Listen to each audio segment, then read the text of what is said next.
Hello, my name is Robert Hartfield, and this is my oral presentation on Spider-Man. So, Spider-Man is a world-renowned hero created by Stan Lee and Steve Ditko.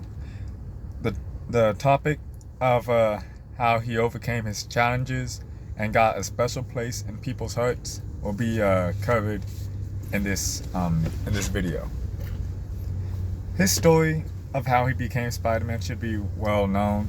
You know, how he got bit by a radioactive spider, how he got bit by a radioactive spider, how he had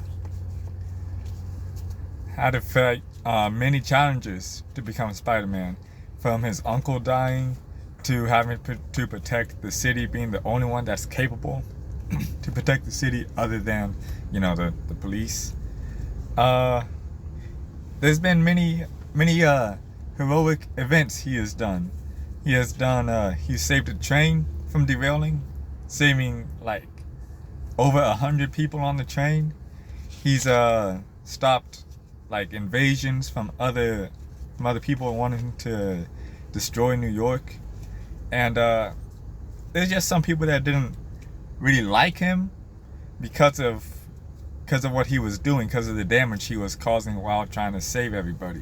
Like with the train, for example, he was only able to stop the train because of his webs. He webbed himself up and used like a harness kind of thing, and with that, he was able to use enough force to stop the train.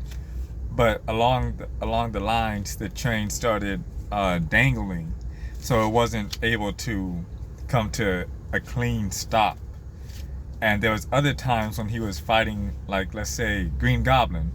The Goblin, he would like use these bombs, and they would cause damage everywhere. From the buildings would fall.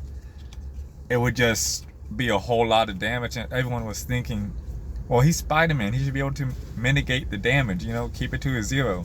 But he can't control everything like that.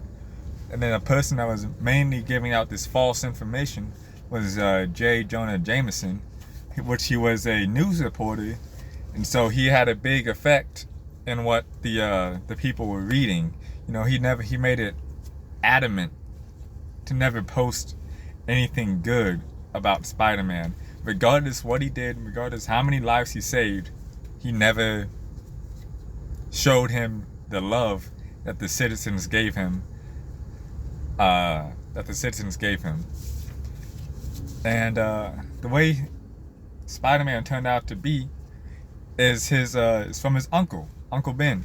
His famous quote, "With great power comes great responsibility."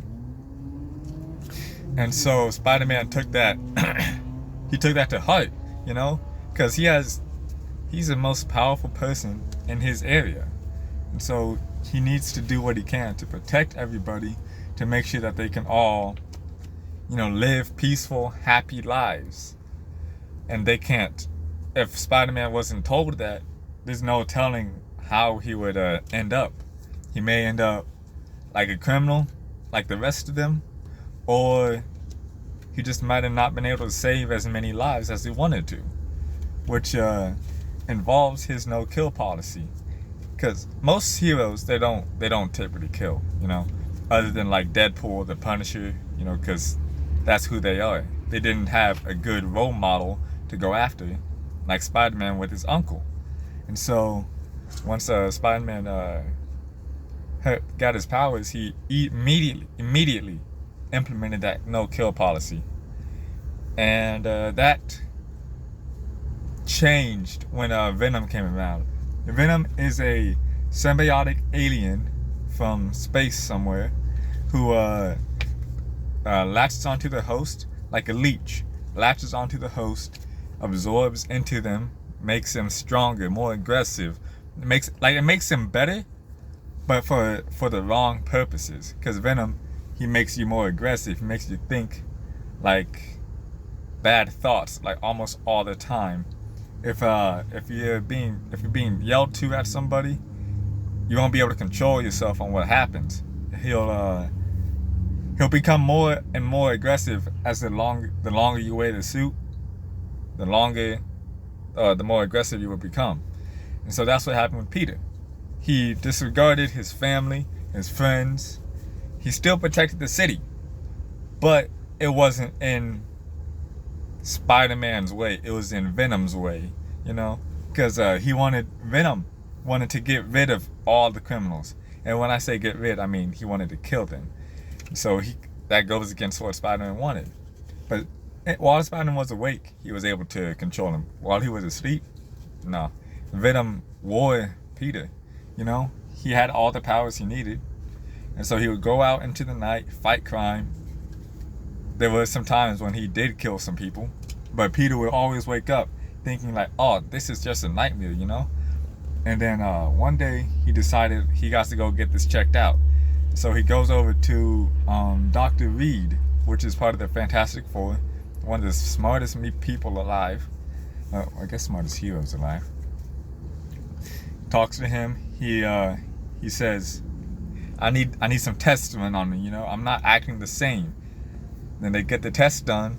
It turns out they discover Venom, and they create a weapon to remove Venom from Peter. And so Venom struggles to come off. He doesn't come off easy because he's attached to Peter. Like skin, blood, everything. It's all attached. And so once he finally does come off, he escapes. And then he meets Eddie Brock. Eddie Brock and